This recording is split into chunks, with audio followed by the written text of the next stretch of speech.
सबसे पहले तो मैं आपसे माजरत चाहता हूं, आपका दिल दुखा। मैंने ख्वाजा आसिफ को कहा कि वो क्या नाम है, हारा हुआ 2 दफा उसने अपने मुंह से कहा है।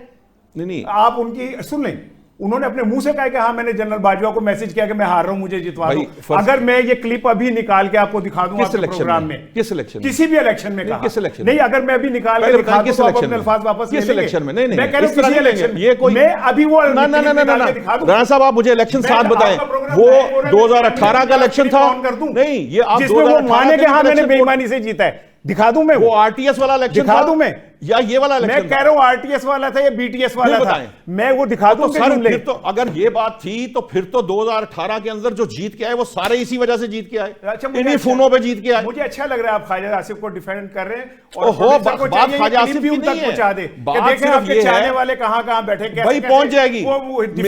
मेरी फिक्र आप ना करें, मुझे सिर्फ ये बताएं कि मेरा तो सवाल सिर्फ इतना है कि वो इलेक्शन कौन सा था, पहली बात। दूसरी बात ये, अगर आपका आर्गुमेंट है कि कोई इलेक्शन था तो फिर तो इलेक्शन तो फिर तो 2018 में हुकूमत बनी थी वो तो सारी ऐसे बनी थी सर, फिर तो ऐसे जीते थे। स्पीकर ने आज कहा कि ये 2 दफा आपके लीडर को मैंने हराया था, तो फिर 2 दफा उसने भी हराया ही था सर, तो फिर हमें ये मान लेना चाहिए ना, ये तो फिर कोई अवतार और कोई महात्मा तो है नहीं, कभी कोई हारता है कभी कोई हारता है। लेकिन असल मामला ये है, ये तो एक पॉपुलिस्ट आपने नरेशन दे दी। मेरा पॉइंट ये है कि कहीं फैक्चुअली कहीं ग्राउंड पे कोई चीज ऐसी आपको मिली जिसमें ये साबित हो चुका हो तो फिर मैं आपकी बात तस्लीम कर लेता हूं। आपने मुझसे 2 सवाल किए, जी शुक्र है 3 नहीं किया, और फिर आपने ये नहीं कहा कि पहले वाले तीसरे वाले का पहले जवाब देना है फिर दूसरे वाले का बाद में देना है, सबके नंबर बराबर होंगे और खुशकती के नंबर अलग होंगे।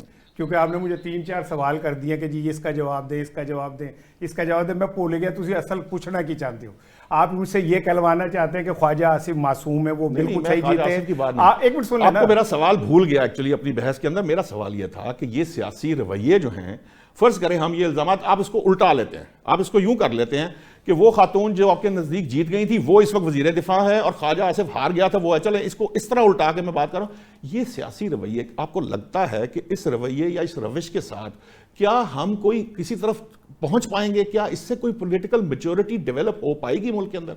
ये आप ये कह रहे हैं कि जो मकतूल हैं उन्हें चीखना नहीं चाहिए, उन्हें सिस्टम को मान लेना चाहिए क्योंकि कत्ल हो गए, वो कहें जी अब सियासी रवैये और जमहूरी सर मेरी भी सुन लेना, आप प्रोग्राम कर रहे हैं, एंकर हैं सर, मैंने तजज़िया करना है, नहीं आप ही करना है, मैंने देना है। लेकिन आप जिसको आज जो मकतूल है वो कल कातिल था। आप इधर आके बैठ जाए, मैं उधर आके बैठ के आपसे सवाल आप मकतूल शो कर रहे हो, भाई मैंने तजज़िया देना है, आपने नहीं देना सर, नहीं मैंने देना है। ऐसे तुझे डंडा भी रख लो, कोई गल नहीं, आप एक बड़ा डंडा रखें और वो मारे सर पे कि भाई मैं जो कह रहा हूं मेरी मर्जी की जवाब दो। मैं तो सिर्फ आपसे अर्ज कर रहा हूं ठीक कहें बस, ये प्रोड्यूसर साहब दुरुस्त बात करें बस। अगले प्रोग्राम में नौशाद साहब के पास एक डंडा रखें। अच्छा चले, अच्छा ठहरे, या ऐसा करें, ऐसा लोहे की कुर्सी है इसमें लगाएं तार और सूच दें इनके हाथ, तो जो इनके खिलाफ मर्जी का ना बोले जो करंट लगाएं ताकि वो एकदम सही हो जाए और कहे कि करंट ही तो लगा रहा हूं भाई मेरी मैं अपनी बात कर रहा हूं, मुझे करने देना। मैं फिर इंतजार साहब वेट कर रहे हैं, इंतजार साहब इंतजार कर रहे हैं कि मैं उनसे उनकी तरफ जाऊं, आप बात मुकम्मल करें। नहीं हम निसार भाई की बातें सुन रहे हैं। नहीं आप मुझे क्यों थोप रहे कि मैं आपकी मर्जी की बात करूं? सर ना करें,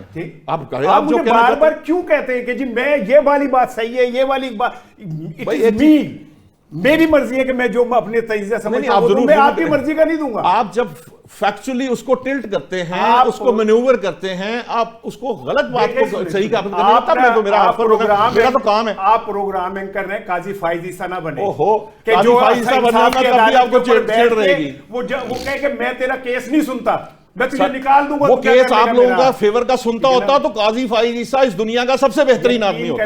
आप ना किसी बेकरी में ना जाइएगा डोनट लेने, आपका जो रवैया है ना वो मुझे आपके लिए खतरनाक लग रहा है। अवाम आपको देख रही है और आपके अंदर एक डोनट की क्या साइज है? डिक्टेटर मौजूद है जो कहता है कि ये मेरा प्रोग्राम है, मरियम की तरह मैं उंगली तोड़ दूंगी जिसने उंगली उठाई। आपके अंदर वो मुझे माइंडसेट नजर आ रहा है। आप मेरी बात सुने, मैं आपको सुना दें। सवाल की सवाल ये था, क्या इन रवैयों के साथ, जिस तरह आप ये प्रोग्राम इन रवैयों के साथ हम आगे बढ़ाते, मकसद कहने का ये है कि इन रवैयों के साथ कुछ सियासी बेहतरी पैदा होने का कोई इम्कान है आपको मुस्तकबिल में नजर आ रहा है? ये रवैया नशिस्तें तो बदल जाती हैं। सुन ले, जो हुकूमत कर रहे होते हैं ना उन पे ज्यादा डिपेंड कर रहा होता है कि वो लोगों को साथ लेके चले। अपोजिशन का काम तो है ही शोर मचाना। बिल्कुल दुरुस्त है, ये बात दुरुस्त है आपकी। अगर क्या अचकज़ई को अगर फर्ज करें आप नॉमिनेट उन्होंने किया और मान लेंगे तो क्या क़यामत आ जाएगी? नहीं, बिल्कुल मानना चाहिए। राजा नासिर साहब को अगर मान लेंगे तो क़यामत आ जाएगी। मैं आपसे एग्री करता हूं। अगर एक सीएम जाके इमरान खान से मुलाकात कर लेगा तो क़यामत आ जाएगी। क्यों नहीं करने देते? आप रवैये तो आप खुद खराब करते हैं, आप उन्हें मजबूर करते हैं चले कि वो बस अब लिटिगेशन में आके उल्टी सीधी बात करें। वक्त बहुत थोड़ा रह कल आ गया। जाऊंगा मैं दोबारा। चाहूंगा कि बजाय मैं और आप किसी चीज की मुंसफी करें, मैं चाहूंगा कि वकील साहब से कहते हैं नहीं, हम मुंसफी करते नहीं, हम फीस लेके हाँ, तेरा